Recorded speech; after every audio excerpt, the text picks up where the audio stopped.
नमस्कार, आप सभी का बहुत बहुत स्वागत है। आप देख रहे हैं विपक्ष ऑलवेज बेदम। मैं हूं परवीन शेख। संसद का नाम सुनते ही लोगों के जहन में सिर्फ हंगामा शब्द कौंध जाता है, क्योंकि लंबे वक्त से राहुल गांधी और विपक्ष संसद में सिर्फ हंगामा और बवाल काट रहे हैं, जिससे संसद का कीमती वक्त और करोड़ों रुपए की बर्बादी हो रही है। अब एक बार फिर संसद का शीतकालीन सत्र चल रहा है और सत्र का तीसरा दिन भी हंगामे की भेंट चढ़ गया, क्योंकि विपक्ष एक बार फिर अडानी और संभल मुद्दे पर जमकर उसने हंगामा किया, जिसके बाद संसद की कार्रवाई को स्थगित करना पड़ा। खासतौर से कांग्रेस की वजह से संसद में जनता से जुड़े मुद्दों पर चर्चा नहीं हो पा रही है, जिसको लेकर अब कांग्रेस विपक्षी पार्टियों के निशाने पर है। निशाने पर तो ममता बनर्जी भी हैं। दरअसल आज पश्चिम बंगाल की सीएम ममता बनर्जी ने बांग्लादेश में हिंदुओं के साथ हो रहे अत्याचार को लेकर बयान दिया। उन्होंने कहा कि वो इस मामले पर कोई टिप्पणी नहीं करना चाहती, क्योंकि ये दूसरे देश से जुड़ा मामला है, जिस पर ममता की आलोचना हो रही है। आलोचना तो केजरीवाल की भी हो रही है, जिन्होंने दिल्ली को क्राइम कैपिटल बताया है। केजरीवाल ने कहा कि दिल्ली में हर जगह डर और असुरक्षा का माहौल है, तो कैसे संसद में हंगामा करके फंस गए राहुल गांधी? क्यों ममता ने बांग्लादेश से झाड़ा पल्ला? इसी पर चर्चा के लिए स्टूडियो मौजूद हैं कैपिटल टीवी के editor in chief doctor Manish Kumar और एग्जीक्यूटिव एडिटर राजीव कुमार। आप दोनों का बहुत बहुत स्वागत है। धन्यवाद। संसद पर जिस तरह से कांग्रेस और राहुल गांधी हंगामा कर रहे हैं, उससे वो खुद अपनों के ही निशाने पर आ चुके हैं। शोले फिल्म में एक कैरेक्टर था असरानी का, अंग्रेज जमाने का जेलर। वो कहता था दुनिया कहां से कहां चली गई, हम यहीं के यहीं हैं। मतलब हम नहीं सुधरे हैं और हम वैसे की वैसे रहेंगे। देखिए, राहुल गांधी की राजनीति अब धीरे धीरे धीरे धीरे इनके सहयोगियों के आंखों में भी कांटा बन गया है। किस लिए आप हंगामा कर रहे हो? कि न्यूयॉर्क के एक डिस्ट्रिक्ट के एक अदालत ने अडानी के खिलाफ कुछ चार्जेस फ्रेम किए हैं। चार्जेस क्या हैं? चार्जेस फ्रॉड के हैं, भ्रष्टाचार के नहीं। ध्यान रखिए, 5 चार्जेस लगाए गए हैं। 2 चार्जेस जो अडानी और उनके भतीजे के ऊपर है वो फ्रॉड का है, भ्रष्टाचार का नहीं है। और यहां आप बवाल काट रहे हो बिना चीजों को समझे हुए।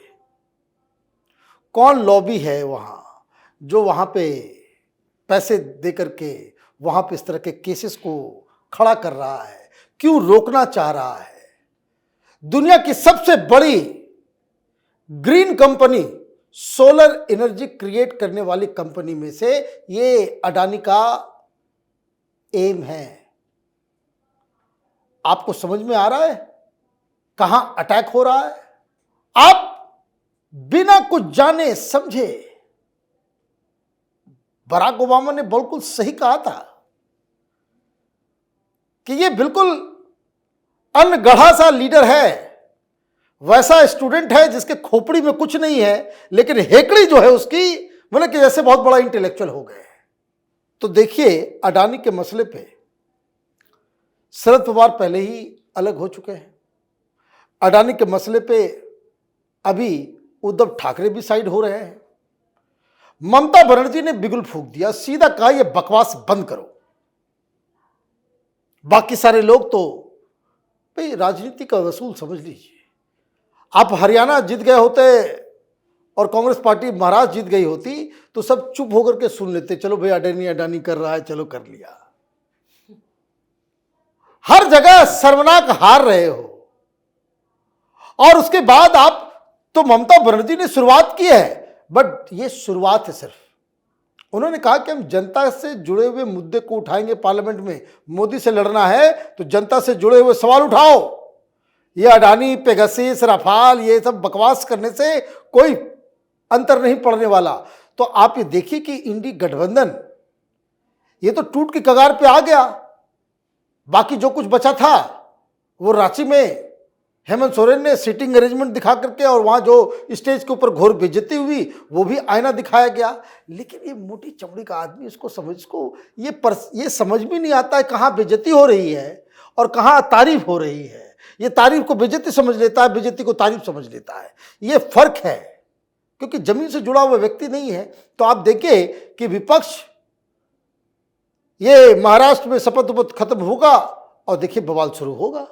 राहुल गांधी जो है वो पार्टी की मुसीबतें बढ़ाते जा रहे हैं। इधर ममता बनर्जी ने भी बांग्लादेश पर जो कहा है कि मैं कोई टिप्पणी नहीं करूंगी, उससे भी उनकी फजीयत हो रही है। देखिए, ममता बनर्जी कह रही हैं कि ये दूसरे देश का मामला है। दूसरे देश का मामला ममता बनर्जी के लिए हो सकता है, लेकिन देश के लिए तो ये मामला हिंदुओं का है। और वहां पर जो हिंदू रह रहे हैं, ये कोई कनाडा अमेरिका के हिंदुओं की बात नहीं है। ये बांग्लादेश और पाकिस्तान के हिंदू वो हैं जो कि आपकी सरकार, आपके नेताओं के कुकर्मों की सजा भुगत रहे हैं। ये ममता बनर्जी भी तो कांग्रेस हुआ करती थी। ये राहुल गांधी को भी ये समझना चाहिए कि आप अमेरिका में एक मामला उठता है, उसकी चर्चा करने के लिए संसद को स्थगित करवाते हो, बाधित करते हो, हंगामा करते हो, और एक बार भी मांग नहीं करते हो कि बांग्लादेश के मुद्दे पर भी चर्चा होनी चाहिए। आपको भी शर्म आनी चाहिए इस बात के लिए कि वो लोग वहां गए कैसे, वो इस्लामिक कंट्री में कैसे हो गए। वो अगर पूरा हिंदुस्तान एक रहता, पाकिस्तान बांग्लादेश हमारे साथ ही रहता, तो अभी क्या बांग्लादेश के उन क्षेत्रों में, चिटगांव में जिस तरह से हो रहा है, वो हिम्मत होती किसी की कि वहां हिंदुओं को ऐसे मारो पीटो, उसके घर जलाओ? ये हिम्मत नहीं होती। तो कुकर्म तो कांग्रेस का ही है। कांग्रेस ने ही ये बंटवारा करवाया और ये जो नेहरू लियाकत पैक्ट हुआ था कि हम अपने देश में अल्पसंख्यकों की पूरी सुरक्षा करेंगे, आप अपने देश में अल्पसंख्यकों की सुरक्षा कीजिए। यह पैक्ट है, नेहरू लियाकत पैक्ट।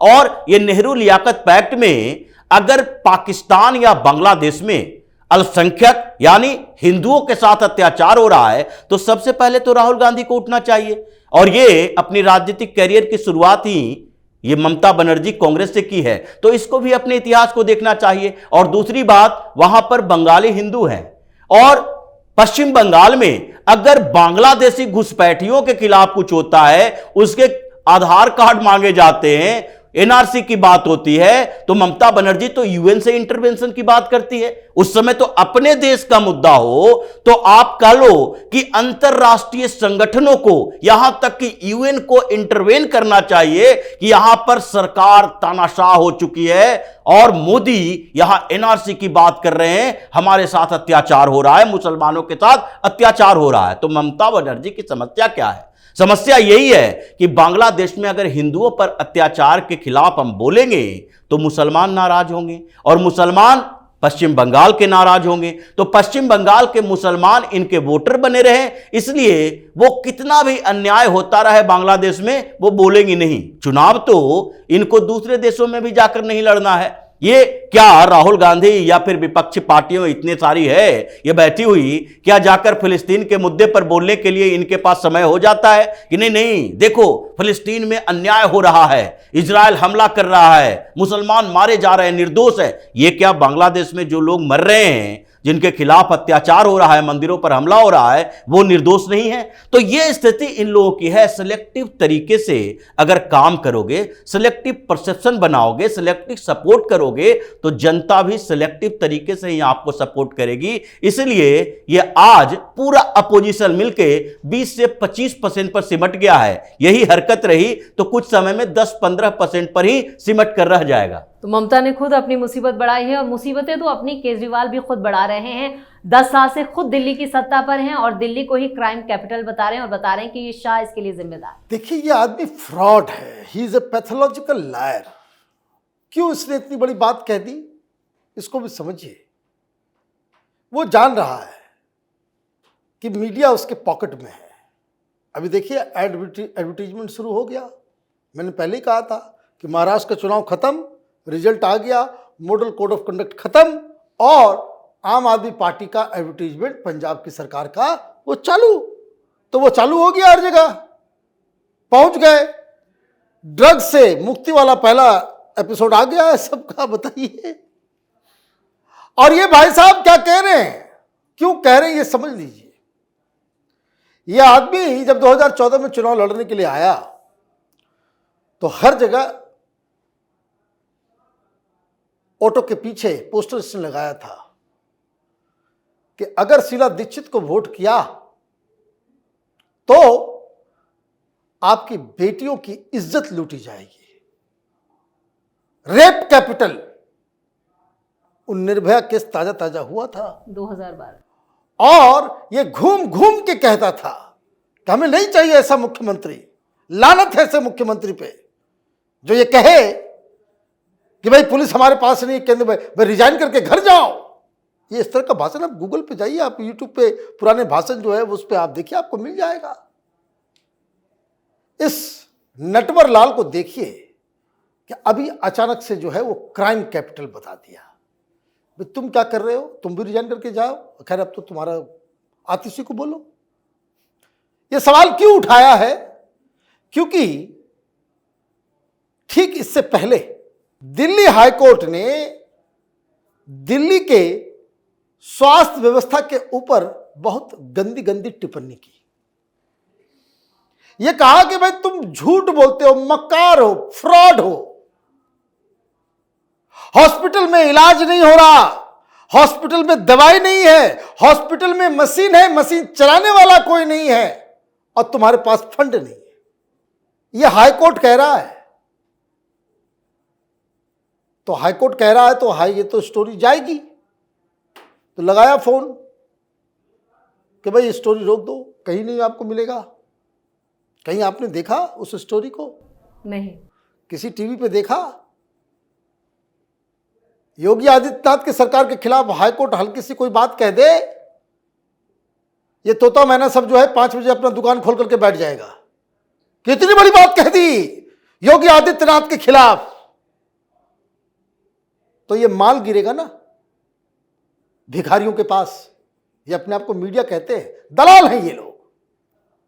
इतनी बड़ी बात हो गई, किसी ने कुछ नहीं बताया, तो उसके ऊपर भाई कुछ तो आपको फटका लगाना पड़ेगा कि ऐसी कोई बात कह दो। वो आप बेसिक थ्योरी है जिसको वो अपने जीवन में लागू करता है कि कोई रेखा है, उसको छोटा करना है तो क्या करोगे? एक बड़ी रेखा खींच दो। बस बड़ी रेखा खींच दी, बड़ा हेडलाइन दे दिया। वो बड़ा हेडलाइन दे दिया, मीडिया वाले सब उसी के पीछे पीछे चले गए। तो ये आदमी बड़ा शातिर है, बहुत शातिर है। और भारतीय जनता पार्टी अगर इस हिसाब से उससे लड़ते रहेंगे तब तो वो चुनाव हराने में कामयाब नहीं हो पाएंगे, क्योंकि ये आदमी इज अ पैथोलॉजिकल लायर। और झूठ के आधार पे चुनाव कैसे जीता जाता है, मीडिया को अपने पॉकेट में रख करके, उसकी इसने महारत हासिल कर ली। तो केजरीवाल का क्या ये सियासी दांव काम करेगा? ये काम करना बंद कर चुका है। ये नांगलोई जा रहे थे अरविंद केजरीवाल जी पीड़ित से मिलने के लिए, और वहाँ के सांसद चंदौलिया से सवाल पूछेंगे, उन लोगों से सवाल पूछेंगे, अमित शाह से सवाल पूछेंगे, जनता को इकट्ठा करेंगे, हम जनता के साथ जाकर जुड़कर काम करेंगे। ये क्राइम कैपिटल बोल तो दिया और जा रहा था वहाँ प्रोटेस्ट करने के लिए, लेकिन जैसे ही बात हुई, भारतीय जनता पार्टी के नेता भी वहाँ जुटे हुए थे, सांसद भी जुटे हुए थे, इसके विधायकों को से सवाल पूछा जाने लगा। हजारों की संख्या में लोग जुट गए और उसके बाद हंगामा इतना बड़ा हुआ कि अरविंद केजरीवाल चला तो, लेकिन रास्ते से लौट गया कि वहां जाएं और फिर से कोई झापड़ पड़ जाए तो उसके बाद पिटाई हो जाए तो फिर क्या करेंगे, बेइज्जत हो जाएंगे चुनाव से पहले। ये स्थिति है। तो इसलिए ये पैतरे काम आ नहीं रहे हैं, पैतरे फेल होते जा रहे हैं। आम आदमी पार्टी का कोई विधायक अपने क्षेत्र में, ये जो विधायक आपके द्वार चलाया था, कोई द्वार पर नहीं जा रहा।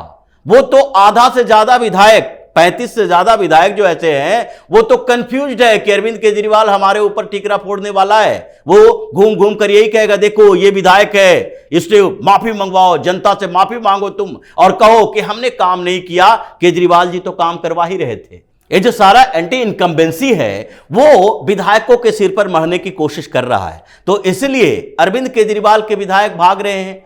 केजरीवाल प्रचार में जा नहीं रहा है, जहां जाता है वहां पहले से सुरक्षित देख लेता है कि देखो पहले घूम घाम के देख लो कि कहीं कोई आकर उधर से स्याही ना फेंक दे। इतना गुस्सा है लोगों के अंदर दिल्ली में कि अरविंद केजरीवाल की स्थिति हो गई है कि अब लॉ एंड ऑर्डर का सवाल उठाएं कि दिल्ली में देखो कितना मर्डर हो रहा है, हंगामा हो रहा है, चोरी हो रही है, डकैती हो रही है, और दिल्ली पुलिस किसके पास है? अमित शाह के पास है। तो अमित शाह इसके लिए दोषी है, तो आगे भी अमित शाह के नेतृत्व में ही दिल्ली पुलिस रहेगी। तो या तो तुम ये मान लो और कह दो कि अगर दिल्ली को पूर्ण राज्य का दर्जा नहीं दिया जाता है तो हम चुनाव नहीं लड़ेंगे, क्योंकि हमारी भूमिका उसमें होगी नहीं, तो हम आरोप लगाकर क्या करेंगे? इससे बढ़िया है कि चुपचाप दुकान बंद करके बैठ जाओ कि नहीं नहीं हमें पूर्ण राज्य का दर्जा चाहिए, तभी चुनाव लड़ेंगे। क्योंकि दिल्ली में विधानसभा का गठन कांग्रेसियों ने फिर जैसे करवाया था, वो तो अपने नेताओं को एडजस्ट करने के लिए किया था। पहले तो यहां विधानसभा थी नहीं, और इसके बाद जब से विधानसभा हुआ उसके बाद से भारतीय जनता पार्टी या कांग्रेस की सरकार जब बनी तो कभी इतना टकराव नहीं हुआ, परेशानी नहीं हुई। एक धूर्त के दीवाल आ गया और उसने ऐसी व्यवस्था कर दी कि हम सत्ता पर बने रहेंगे, काम नहीं करेंगे। जैसा डॉक्टर साहब ने कहा, यह स्वास्थ्य वाला मसला, इस पर दिल्ली हाई कोर्ट है बार बार सुनवाई करके कह रही है, और यह कह रहा है कि स्वास्थ्य क्रांति हमने कर दिया, शिक्षा क्रांति कर दिया। एक स्कूल ढूंढ कर लाएगा, मॉडल स्कूल बनाएगा और उसकी बढ़िया बढ़िया तस्वीरें मीडिया में ले जाएगा। लोग जाकर अपने मोहल्ले से बाहर नहीं देख पाते हैं, अपने मोहल्ले में देखकर तो सोच रहे हैं कि अरविंद केजरीवाल इस बार हिंदुस्तान की राजनीति में सबसे परेशान नेता है, और इस चुनाव के बाद वो परेशान होने के लायक भी नहीं रहेगा। बिल्कुल, परेशानियां उसकी और बढ़ने वाली है। और इस तमाम जानकारी के लिए और सटीक विश्लेषण के लिए आप दोनों का बहुत बहुत धन्यवाद। धन्यवाद। देश भर में कांग्रेस से लेकर तमाम विपक्षी पार्टियों की घटिया राजनीति की पोल खुल चुकी है। वहीं ममता भी बांग्लादेश को लेकर फंस गई है। इधर केजरीवाल भी चुनावों से पहले खुद अपनी ही पोल खोल रहे हैं, यानी विपक्ष ऑलवेज बेदम। इस खास शो में इतना ही। वीडियो कैसा लगा कमेंट करके अपनी राय जरूर दें। वीडियो को लाइक करें, शेयर करें और कैपिटल टीवी को सब्सक्राइब जरूर करें। धन्यवाद।